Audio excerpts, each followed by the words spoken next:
Pengakuan jujur JK sebagai saksi sejarah Indonesia, bagaimana perjuangan dan keberhasilan Jokowi membuat Indonesia lolos dari jerat hutang 6.000 triliun warisan SBY dan Soeharto. Memang sedikit baik setelah ada teks amnesti, ada tebusan 93 triliun. Tapi hutang ini kan akumulasi selama puluhan tahun. Kalau perlu kebijakan perpu, ya perpu saya keluarkan. Kalau perlu perpres saya keluarkan. Kalau saudara-saudara punya peraturan menteri keuangan, keluarkan untuk menangani negara. Tanggung jawab kita kepada 267 juta rakyat kita. Apakah pemerintah serius, Pak Jokowi? Saya termasuk bahagian dari pemerintahan yang lalu dengan Pak Jokowi. Saya tidak pernah melihat presiden yang seserius itu untuk melihat rakyatnya. Dikutip dari tweet Twitter Toto Kartaraharja @Kartaraharja, akhirnya mengaku juga. Teman-teman, bacalah pengakuan seorang JK berikut sebagai saksi sejarah Indonesia.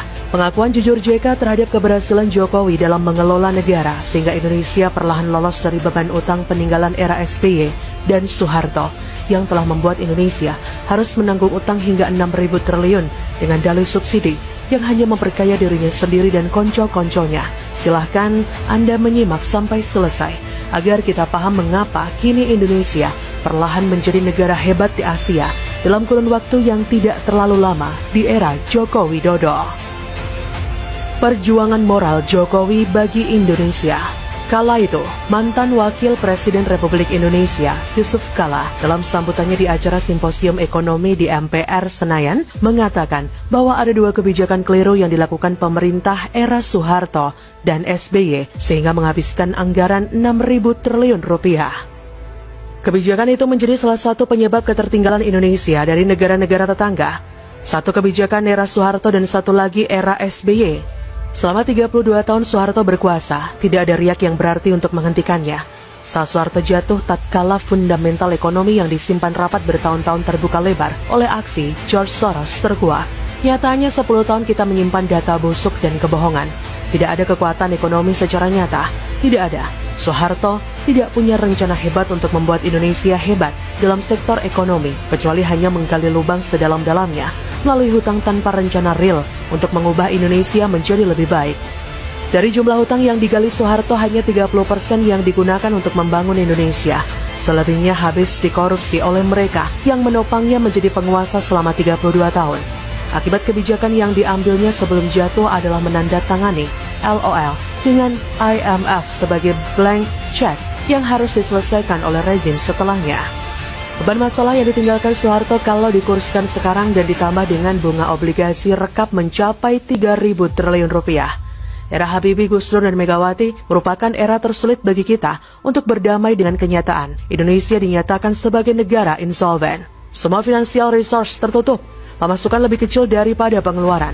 Kehidupan politik tidak jelas. 6 tahun proses transisi dari legislasi era Soeharto kepada era reformasi seakan waktu terpanjang dalam sejarah. Selama itu tidak ada pembangunan real, negara stuck.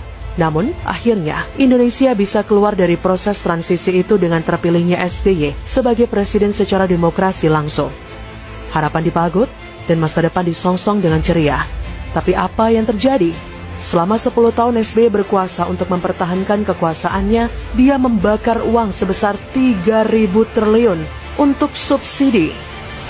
Periode 2004 hingga 2014, subsidi energi rata-rata memiliki porsi sebesar 21% dari APBN, mengalami porsi terbesar pada tahun 2008 yang mencapai 28%. Di dalam subsidi energi, alokasi subsidi BBM adalah yang terbesar dengan mencaplok 80% dari seluruh subsidi energi dan menciptakan mega skandal dengan korupsi tak terbilang jumlahnya.